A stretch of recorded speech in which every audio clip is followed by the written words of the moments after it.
Merit స్కాలర్షిప్లు, అత్యాధునిక వసతి సౌకర్యాలతో భోజనాలు, బంపర్ ఆఫర్లతో 50 కోర్సుల్లో సీట్లు గ్యారంటీ ప్రకటించింది మన కాంచీ యూనివర్సిటీ. ప్రముఖ కంపెనీల్లో ప్లేస్మెంట్ అవకాశాలు. ఇంకెందుకు ఆలస్యం? వెబ్సైట్ ని సందర్శించండి. వివరాల కోసం నంబర్లకు కాల్ చేయండి. ఈ సత్రం అనేది 100 సంవత్సరాలు పైబడి మహానుభావులు ఆ కరివెణ అనే గ్రామంలో చరిత్ర చరణం చాలాసార్లు చెప్పుకున్న విషయం. ఏ ముహూర్తాన వాళ్ళ మనసుల్లో ఈ ఆలోచనలు వచ్చినాయో ఆ పరంపరని మన మిత్రులు డాక్టర్ గారు, హర్కర్ గారు, వీళ్ళందరూ పెద్ద పెద్ద వాళ్ళందరినీ ఆ స్పిరిట్ని ఇంకా 100 సంవత్సరాలు పైబడిన కూడా దాన్ని సేవా భావాన్ని ముందుకు తీసుకెళ్తా చాలా గొప్పగా దీన్ని ముందుకు తీసుకెళ్తా ఉన్నారు. దానిలో హర్కర్ గారు నన్ను కానీ నరేంద్రన్ కానీ ఈ సంస్థకి పరిచయం చేసి వారు మాకు ఎంతో కొంత సేవ చేసుకునే మహద్భాగ్యం కల్పించిన హర్కర్ శ్రీనివాసరావు గారికి సభాముఖంగా నమస్కారాలు తెలియజేసుకుంటున్నాను. ఇకపోతే ప్రస్తుతానికి ఉన్న స్థితిని గమనిస్తే మా అదృష్టం మమ్మల్ని ఈ సంస్థకి పరిచయం చేసిన తర్వాత నుంచి అసలు మా ప్రమేయం కన్నా కూడా భగవంతుడి ఆశీర్వచనం వలన ఈ ట్రస్ట్ ఎంత పెద్దదవుతూ ఉందంటే సంవత్సరం దీని చాలా అభివృద్ధి జరుగుతా ఎంతో కొత్త ప్రతి సంవత్సరం 2-3 కొత్త బ్రాంచెస్ ప్రారంభించుకుంటా అద్భుతమైన ప్రగతిని చూపిస్తూ ఉంది.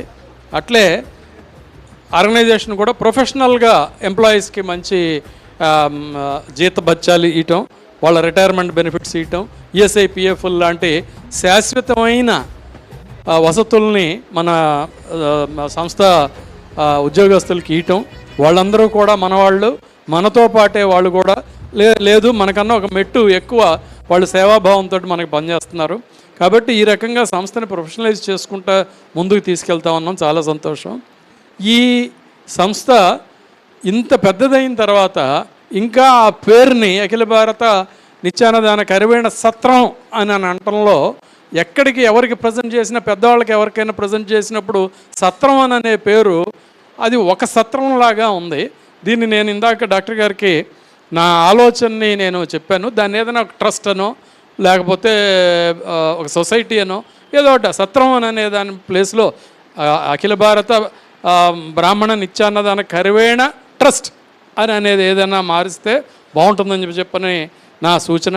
రెండోది, మనం అన్ని ప్రాంతాల్లోనూ అన్ని పుణ్యక్షేత్రాల్లోనూ మన బ్రాహ్మణులకే కాకుండా ఇతర హిందూ మతస్థులందరికీ కూడా అన్నదానం చేస్తూ ఉన్నాము. అద్భుతమైన కార్యక్రమం. కాకపోతే దీంతోపాటు ఈ బ్రాహ్మణ పిల్లలకు కూడా విద్యాదానం కూడా చేయాల్సిన, విద్యాదానం అని అంటే విద్యకి ఉపయోగకరమైన హాస్టల్ వసతిని, రెడ్డి హాస్టల్, వైశ్య హాస్టల్ ఇటువంటివి చాలా ఉన్నాయి.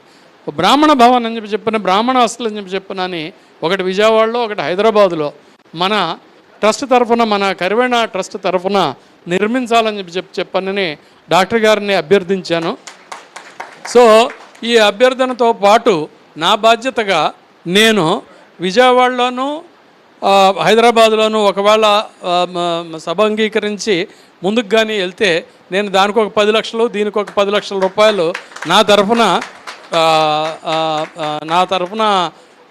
ఇయటమే కాకుండా ఆ రెండిటి సంస్థ తరఫున ఆ రెండిటి నిర్మాణ బాధ్యతని నేను పర్యవేక్షిస్తాను. నేను నిర్మాణ బాధ్యత తీసుకుని పర్యవేక్షిస్తాను.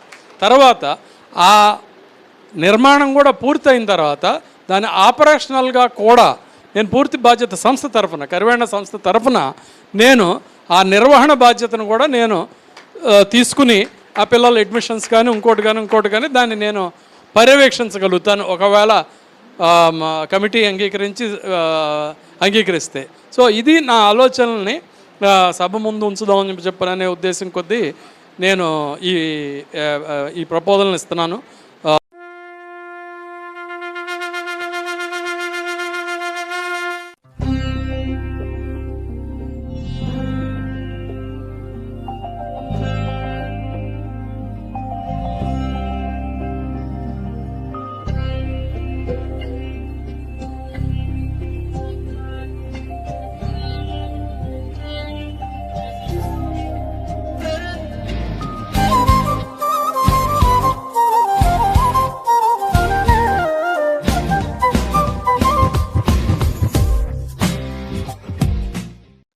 పదార్థాలకే పవిత్రత చేకూర్చే మడికట్టు వంటలు.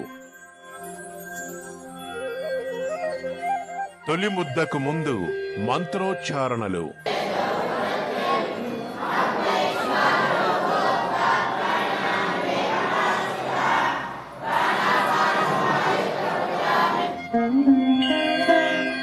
ప్రతినిత్యం పంచభక్ష పరవాణాలు. భోజనం కూడా ఇంటి భోజనంగా ఉంది, ఏం ఇబ్బంది లేకుండా ఉంది.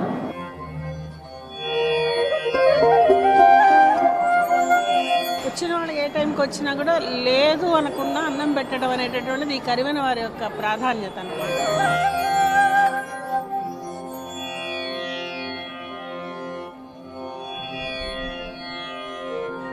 వంటల్లో కారం లేకుండా మమకారం పంచే కొత్త పరిచయాలు.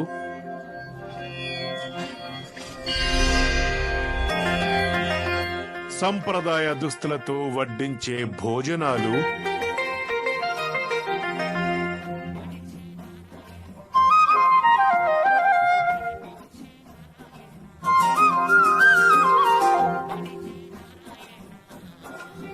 ఆత్మీయంగా కొసరి కొసరి వడ్డించే అమృత హస్తాలు.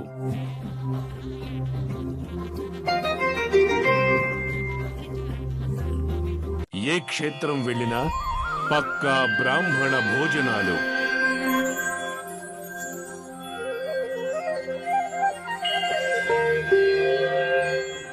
కడుపు నిండా కరివెన బ్రాహ్మణ నిత్యాన్న ప్రసాదం.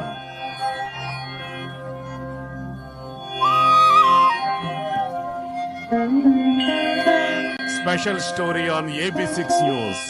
Coming soon.